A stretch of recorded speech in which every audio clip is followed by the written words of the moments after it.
Hello everyone, welcome back to another video with On Point Politics, and today we're going to be looking at the latest state polls from the Battleground states.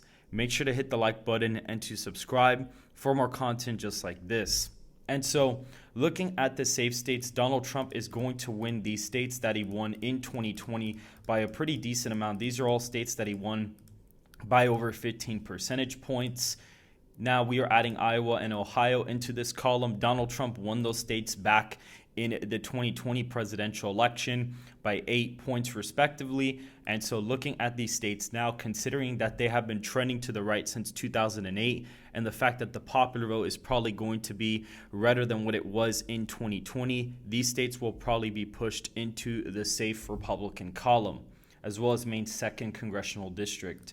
Looking at California, as well as Hawaii, D.C., Maryland, Massachusetts, Vermont, as well as Washington, Oregon, Colorado, Illinois, Connecticut, Delaware, Rhode Island, New Jersey, New York, Maine's 1st congressional district. These are also all going to pretty much be guaranteed for Kamala Harris. There's no reason to really look at the polling in any of these states. And so now the ones that you see blank on your screen are the ones that are going to be the ones we talk about in this video. But before we do that, make sure to go to betonline.com. They have betting odds for all sporting events as well as election betting. So if we actually go ahead and look at their politics section, we can actually see here that they have basically a page where you can bet on every single state. So you can bet on all 50 states. Arizona, for example, Kamala Harris is actually not the favorite to win there right now. Looking at Georgia, Kamala Harris isn't the favorite to win there either. And looking at Nevada, they're about tied in the odds. Looking at the Electoral College, you can vote on how many electoral votes each candidate gets to have, as well as the Senate elections as well. So make sure to go check them out in the description down below. And so now, looking at the state of Nevada, if we go to the latest poll in the state, we can see here that right now, looking at the state of Nevada, the latest poll is tied, but the previous poll does have Trump up by 1. So because of that, we're going to be putting it in the tilt Republican column. Looking at the state of Arizona, this is a state that Joe Biden won in the previous election. The latest poll from Patriot Polling, with 804 registered voters from September 1st to the 3rd, has Trump up by 2 percentage points. We're going to be putting that in the lean Republican column.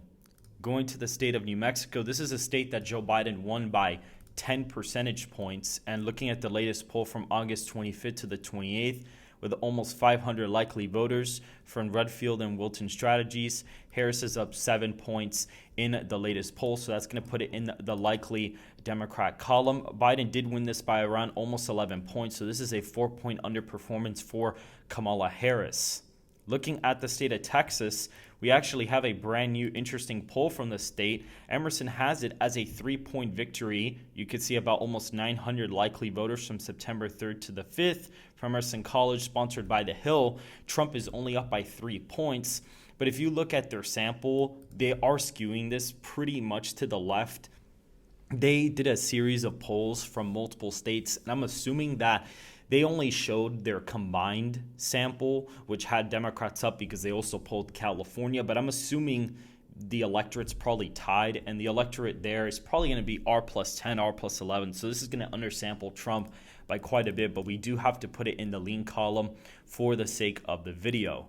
Looking at the state of Georgia in this video, Donald Trump in the latest poll from Patriot Polling is ahead by 1 point from September 1st to the 3rd. So that is going to go in the lean Republican column.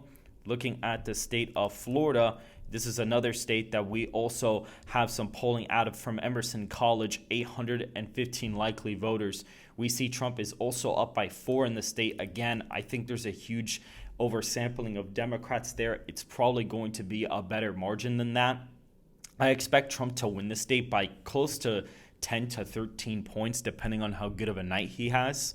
Looking at the state of North Carolina, a state that Trump has won twice, we can go to Patriot Polling. 804 registered voters from September 1st to the 3rd has Trump ahead by 3 percentage points, so another lean state. And he's actually right on the brink of winning 270 electoral college votes. He's actually sitting at 268 electoral college votes. Looking at Nebraska second, we can actually go to that district's polling here, and we'll actually see that in the latest poll from Nebraska second, it is actually a Harris +5 sample, but only this is not enough of a sample for a place like Nebraska second. Only 500 registered voters, and Survey USA tends to lean pretty left, and on top of that, their sample was pretty Democrat for the district. So we are going to put in the likely column, but I do expect this to be a lot more competitive than what is being shown here.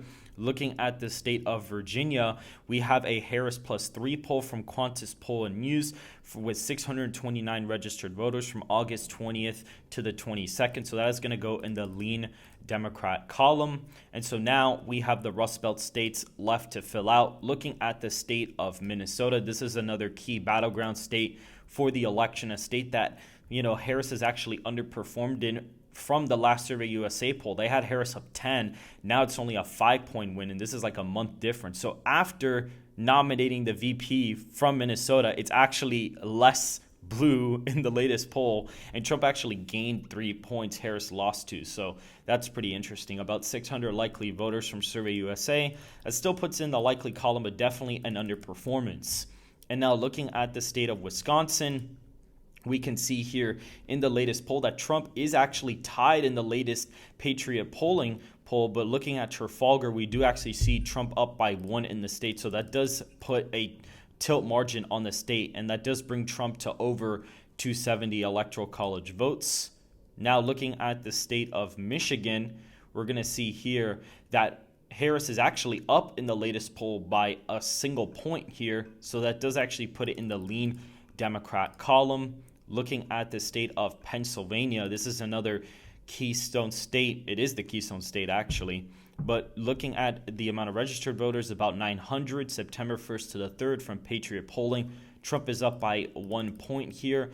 And we are going to the last 2 states, which is Maine. If we go to the state of Maine, we actually see that it is a Harris +17 margin, which is definitely oversampled. I reweighed the party data for that poll, and Harris is actually only up by 2. So that is a humongous overestimation of the polling. And looking at Harris's margin in the latest University of New Hampshire Survey Center poll with a full field, with deciders basically pushed, we have Harris +5 only in the state. A lot of these polls tend to undersample Donald Trump, so you're going to probably expect him to outperform these by quite a bit when it comes for election time. So if you guys did enjoy this video, make sure to hit the like button and to subscribe if you want more content just like this. And I will see you guys in the next video.